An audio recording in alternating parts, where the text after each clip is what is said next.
In the bramble bush he could be captured by the sparrow hawks. Magpies and crows were found everywhere, and in these he mustn't place any too much confidence.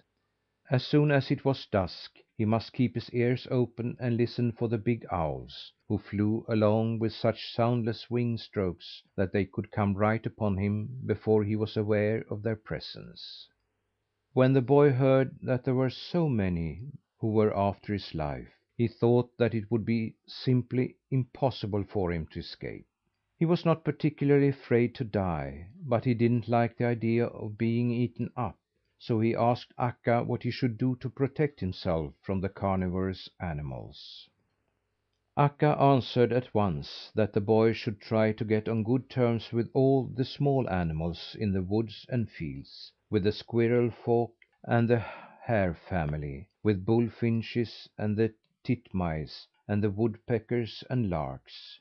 If he made friends with them, they could warn him against dangers, find hiding places for him, and protect him. But later in the day, when the boy tried to profit by this counsel, and turned to Sirle Squirrel to ask for his protection, it was evident that he did not care to help him. "You surely can't expect anything from me, or the rest of the small animals," said Sirle. "Don't you think we know that you are Nils the goose boy, who tore down the swallow's nest last year, crushed the starling's eggs, threw baby crows in the marl ditch, caught thrushes in snares, and put squirrels in cages? You just help yourself as well as you can, and you may be thankful that we do not form a league against you, and drive you back to your own kind." This was just the sort of answer the boy would not have let go unpunished in the days when he was Nils the goose boy. But now he was only fearful lest the wild geese, too, had found out how wicked he could be. He had been so anxious for fear he wouldn't be permitted to stay with the wild geese, that he hadn't dared to get into the least little mischief since he joined their company. It was true that he didn't have the power to do much harm now, but little as he was, he could have destroyed many birds' nests, and crushed many eggs, if he'd been in a mind to. Now he had been good. He hadn't pulled a feather from a goose wing, or given anyone a rude answer, and every morning when he called upon Akka, he had always removed his cap and bowed. All day Thursday he thought it was surely on account of his wickedness that the wild geese did not care to take him along up to Lapland. And in the evening, when he heard that Sirle Squirrel's wife had been stolen, and her children were starving to death, he made up his mind to help them. And we have already been told how well he succeeded. When the boy came into the park on Friday, he heard the bullfinches sing in every bush of how Sirle Squirrel's wife had been carried away from her children by cruel robbers, and how Nils, the goose boy, had risked his life among human beings and taken the little squirrel's children to her. "And who is so honoured in Övid Cloister's park now as Thumbietot?" sang the bullfinch. "He whom all feared when he was Nils the goose boy. Sirle Squirrel will give him nuts. The poor hares are going to play with him. The small wild animals will carry him on their backs, and fly away with him when Smirre Fox approaches. The titmice are going to warn him against the hawk, and the finches and larks will sing of his valour." The boy was absolutely certain that both Akka and the wild geese had heard all this. But still Friday passed, and not one word did they say about his remaining with them. Until Saturday the wild geese fed in the fields around Övid, undisturbed by Smirre Fox. But on Saturday morning, when they came out in the meadows, he lay in wait for them, and chased them from one field to another, and they were not allowed to eat in peace. When Akka understood that he didn't intend to leave them in peace, she came to a decision quickly, raised herself into the air, and flew with her flock several miles away, over Färs plains and Linderödsosen's hills. They did not stop before they had arrived in the district of Vittskövle. But at Vittskövle the goosey gander was stolen, and how it happened has already been related. If the boy had not used all his powers to help him, he would never again have been found. On Saturday evening, as the boy came back to Vomb Lake with the goosey gander, he thought that he had done a good day's work, and he speculated a good deal on what Akka and the wild geese would say to him. The wild geese were not at all sparing in their praises, but they did not say the word he was longing to hear. Then Sunday came again. A whole week had gone by since the boy had been bewitched, and he was still just as little. But he didn't appear to be giving himself any extra worry on account of this thing. On Sunday afternoon he sat huddled together in a big, fluffy osier brush down by the lake, and blew on a reed pipe.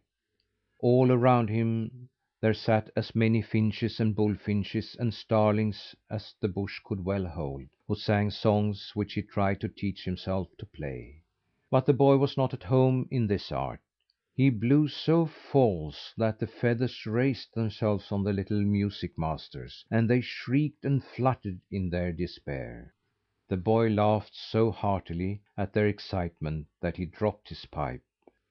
He began once again, and that went just as badly.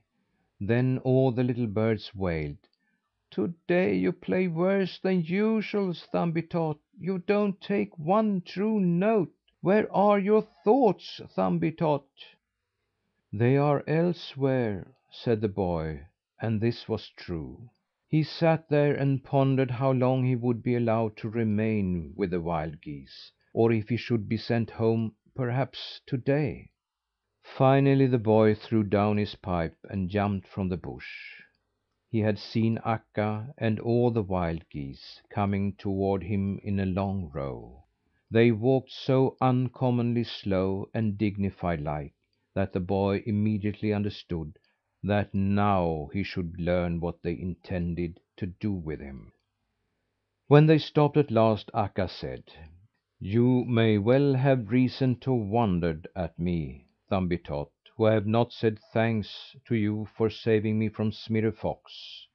But I am one of those who would rather give thanks by deeds than words. I have sent word to the elf that bewitched you. At first he didn't want to hear anything about curing you, but I have sent message upon message to him, and told him how well you have conducted yourself among us. He greets you, and says that as soon as you turn back home you shall be human again." But think of it! Just as happy as the boy had been when the wild geese began to speak, just that miserable was he when they had finished.